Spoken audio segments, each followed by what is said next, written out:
जी, यहाँ पे हिंदू राष्ट्र की समर्थक में यहाँ पे धरना प्रदर्शन किया गया है, तो इनका क्या कारण है? ये 1947 में जब पार्टीशन हुआ था, उस समय ये कह के पार्टीशन हुआ था कि जो जहाँ रहना चाहता है वो वहाँ रहे। जब पाकिस्तान का नाम रखा गया पाकिस्तान, मतलब वहाँ पर पाक लोग रहेंगे, तो वो पाकिस्तान था। तो जब यहाँ पर बंटवारा हुआ, यहाँ की आबादी, हमारे देश की आबादी 35 करोड़ थी। उस समय 2 करोड़ मुस्लिम थे, 32.5 करोड़ हिंदू थे, 50 लाख सिख, ईसाई और फारसी थे। उसी समय सरदार वल्लभ भाई पटेल जी ने कहा था वो देश मुस्लिमों का देश हो चुका है, इस देश को, हमारे देश को, भारत को हिंदू राष्ट्र घोषित कर दो। लेकिन नेहरू ने नहीं करा। आज 2 करोड़ से मुसलमान 35 करोड़ हो गया और 32.5 करोड़ से हिंदू अभी तक 60 करोड़ नहीं हुआ है। तो हम लोग हिंदू राष्ट्र होना चाहिए, क्योंकि ये हिंदुओं का देश है, हिंदू का स्थान हिंदुस्तान, ये हिंदुस्तान है। भारतवर्ष का एक एक व्यक्ति हिंदू है, चाहे वो हिंदू हो, मुसलमान हो, कोई भी हो, वो हिंदू है। अगर वो हिंदू भूमि में रहता है, अगर वो हिंदू की धरती का अनाज खाता है, अगर वो हिंदुओं की गंगा मैया जी का पानी पीता है, तो वो हिंदू है। और हिंदू राष्ट्र कहने में कोई हमें गुरेज नहीं है। पूरी दुनिया में एक देश है हमारा हिंदुस्तान। अगर आज हमारे को यहाँ से भी निकाल दिया गया तो हम कहाँ जाएंगे? एक ही देश तो है हमारे पास, और वो हिंदू राष्ट्र होना चाहिए। हिंदू राष्ट्र का मतलब ये नहीं है कि आप लोग यहाँ पर मुस्लिम नहीं रहेंगे, रहो, लेकिन सनातन धर्म हिंदू धर्म के तहत ही काम करना पड़ेगा। अगर आज हिंदू 2 बच्चे पैदा कर रहा है, मैं हिंदुओं से आह्वान करूंगा 2 नहीं 4-4, 5-5 बच्चे करो। अगर हमने नहीं करा तो आने वाले टाइम पे हमारी जनसंख्या कम होने वाली है। आने वाले 10 साल के अंदर हम अल्प हो जाएंगे। जो अल्प थे वो हमारे से आगे निकल रहे हैं। हिंदू राष्ट्र होना बहुत जरूरी है। 2 से ज़्यादा बच्चे सिर्फ मुस्लिम ही पैदा करते हैं या अन्य धर्म ही करते हैं? सनातन धर्म में 2 से ज़्यादा बच्चे पैदा नहीं करते हैं। 1974 में ये कानून बना था, कांग्रेस ने बनाया था, हम 2 हमारे 2, और ये कानून सिर्फ हिंदुओं पे लागू हुआ। पहले हिंदुओं के घर में भी 4-4, 5-5 बच्चे होते थे। आज हिंदू 2 के उस पे आ गया, 2 से 1 पे आ गया। लेकिन मुसलमान आज दबा करके बच्चे करता है, 5-5, 6-6, 8-8, 9-9 बच्चे हैं उनके, और उनका मेन लक्ष्य है आबादी को बढ़ाना, हमारे हिंदुओं को घटाना।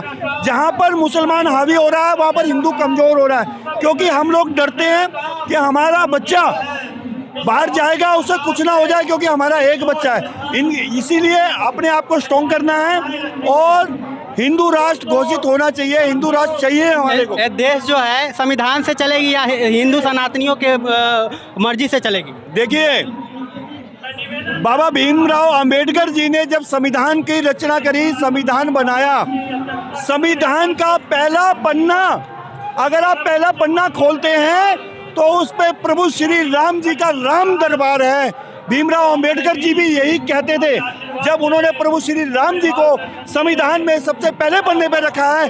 तो क्यों हम संविधान के खिलाफ जा रहे हैं? संविधान हमारा है, संविधान बहुत बढ़िया बना है, संविधान सबको लेके चला है, लेकिन संविधान के खिलाफ नहीं है। संविधान का पहला पन्ना भी अगर आप देखिए तो प्रभु श्री राम जी का दरबार है, वो उन्होंने भी संकेत दिया है। हमारे देश का पहला राष्ट्रीय ध्वज भी केसरीय होने जा रहा था।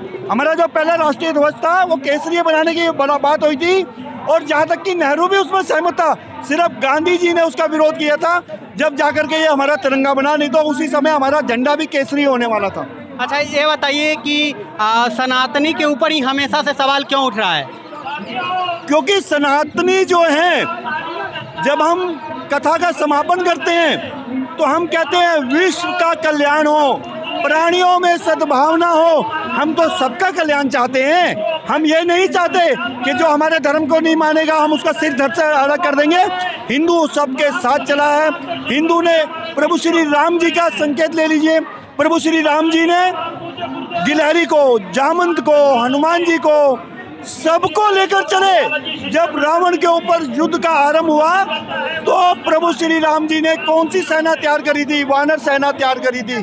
तो राम जी जब सबको लेकर चले थे तो वो हमारा संकेत था। प्रभु श्री राम जी हमारे नहीं, दुनिया के पूर्वज हैं। अच्छा, तो ये जो हिंदू राष्ट्र की मांग है पहले भी हो सकता था, लेकिन धीरेन्द्र शास्त्री जी महाराज के एक नारा है, जो नारा दिए कि आप मेरा समर्थन करो, मैं हिंदू राष्ट्र दूंगा, तो उसके बाद हिंदू सनातनी इतना बौखला क्यों गए?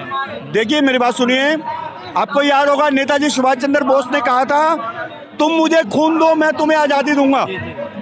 आपको याद है? जी जी बिल्कुल। तो आज हमारे शास्त्री जी ने कहा है कि तुम मुझे समर्थन दो। हिंदू राष्ट्र की बात संघ का स्वयंसेवक 1925 से ये बात मान के चल रहा है और हम हिंदू राष्ट्र चाहते हैं। आज हम खुल के बोल रहे हैं, पहले भी बोल रहे थे, क्योंकि हिंदू जागा है। हिंदू जागा है तभी दुश्मन डर के भागा है। तो इसीलिए कुछ हिंदू हमारे बीच में ऐसे हैं जो अपने आप को हमारे को अलग करने को लेके चले हुए हैं। मैं उनका विरोध करता हूं और उनको भी प्रभु श्री राम सद्बुद्धि दे, क्योंकि सनातन धर्म एक ऐसा धर्म है जो सबको छाया देता है। जैसे पीपल का पेड़ होता है उसमें सारे पक्षी बैठते हैं, इसी तरह हमारा सनातन धर्म भी है और हिंदू राष्ट्र होना चाहिए।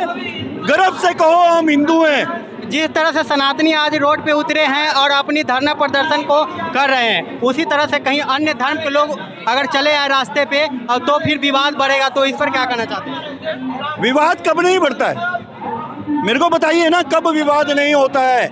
विवाद हिंदू अगर छींक भी मारेगा तो दूसरे धर्म के लोग उस पर भी आपत्ति उठा देते हैं। हिंदू को एक होना पड़ेगा, हिंदू एकजुट होगा। अगर हिंदू एकजुट नहीं हुआ तो याद रख लेना, आने वाले 10 साल के अंदर हमारे देश में गोल टोपी वाले हावी हो जाएंगे। अपनी वंश को बढ़ाओ, अपनी आबादी को बढ़ाओ, अपने संगठन को बढ़ाओ। बहुत बहुत धन्यवाद मेरे चैनल से